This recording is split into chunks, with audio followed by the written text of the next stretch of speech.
first off, I want to start by pointing out that that group of poets there looks a lot like my friend group from high school that I joined after I got beat up by my best friend.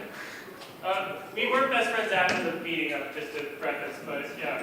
Anyway, you're all hot, so if you want to meet me in the bathroom after this, go for it. Right after? Okay. What? Right after? Yeah. Okay. That's why I pitched before, so I wouldn't, Anyway. So, now, a lot of people when they write essays, it's generally for like school reasons or like some educational form. I said, fuck that. So I wrote an essay on the history of treadmills, and I just kind of assigned it to myself about a year and a half ago, I think. I'm terrible with time, maybe 2 years ago now. Anyway, I'm going to be effectively performing that for you guys. Dude, no jokes, nothing like that. I'm just gonna straight up, not quite read it, but I'm gonna try to get through this. So, for most people, the electric treadmill was a staple of health and fitness for as long as they can remember.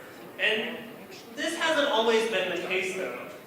In fact, the first modern electric treadmill was only patented in 1952. And prior to that, they were actually made organically, so like no rubber or anything. So let's start all the way back at the very, very beginning of this whole story. While they're mostly known as domesticated creatures now, tanks used to be found in the wild. Prior to human domestication, they could be found throughout the plains of North America, Africa, parts of Europe, and around the middle-ish of Asia, somewhat more western. They had really thick skin and muscle that made it very hard to hunt them down, and even if you did, the meat tasted terrible since their diet was almost entirely iron-based.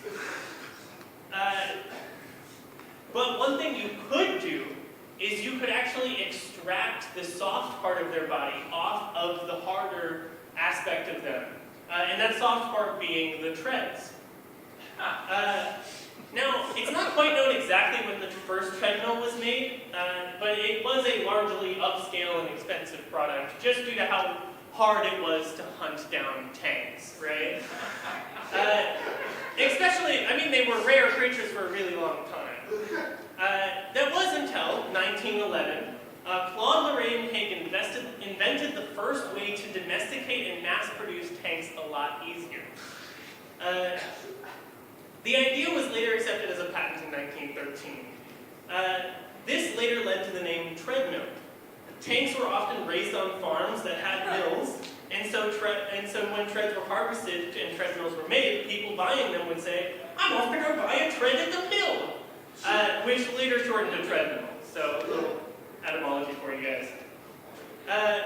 Back on track. This new method allowed for a boom in population, but also a boom of production, but also a boom of the tank population. And this was right before World War I, so perfect timing. Because World War I is when the world first realized the usefulness of domestication and training of tanks. Prior to this, horses were the main mode of transportation due to the speed they allowed for. But speed isn't necessary during trench warfare. Generally, what you need is power, and tanks have plenty of it. And for context, horses have a horsepower of 1 horsepower. So, not a lot.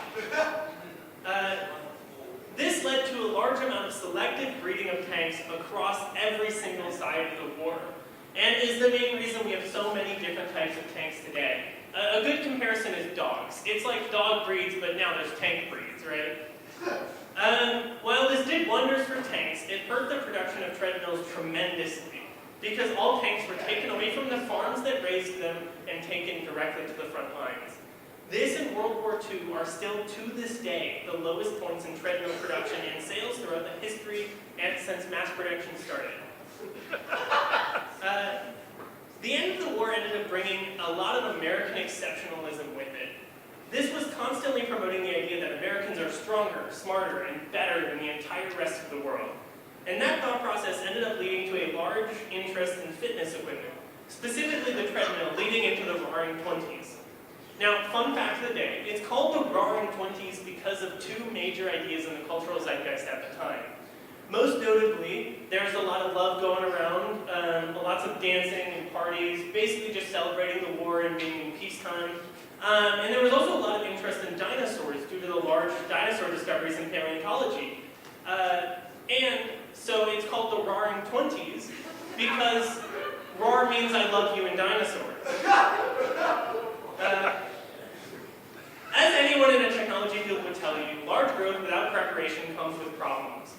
Organic treadmills were made by taking the treads off of tanks and attaching them to spokes, like how a wheel operates, essentially. They were powered purely by the person using them, so as you walked forward, the treads were supposed to turn the other way and effectively keep you in place. And obviously there's problems with that. If it's not oiled up properly, it's just not going to move, right? And you'll just walk forward. And so this ended up leading to an increase in oil sales as well, as people needed to lubricate for that and other. Anyway. Okay, there's one joke. I'm allowed a joke. So yeah, this led to a corresponding increase in oil sales and is one of the reasons that oil first started spiking. At the end of 1928, there was a major advertising campaign that advertised treadmills and working out as a wonderful New Year's resolution, and something to buy in order to work on yourself in 1929. This became a massive success. Not only is it still to date the largest single increase in treadmill sales in history, but it also came with a large increase in oil sales. Of course, though, as most of you know, New Year's resolutions never last. By the time of October 1929, most people had stopped working out entirely. What followed was a massive plummet in oil prices, then stock prices, and then a run on the bank, and finally the Great Depression. Nobody really bought a tank during the Great Depression. I mean, nobody bought a treadmill. Okay, I'm gonna speed run the last little bit. I'll skip it. Okay, what followed was the Cold War, but of course, more importantly, activism. More specifically, animal rights activism. In 1952, the first ever electric treadmill was invented by Robert Bruce and Wayne Quinton at the University of Washington, and required no tanks to die. The production of this led many to realize that the old method of harvesting tanks was inhumane and unnecessary. As it turns out, cutting the legs off of something and leaving it there isn't very fun.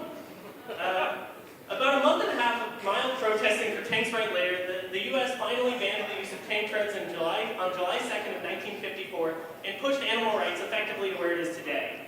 On that same day, 10 years later, the Civil Rights Act was passed. Then that's pretty much where we are now.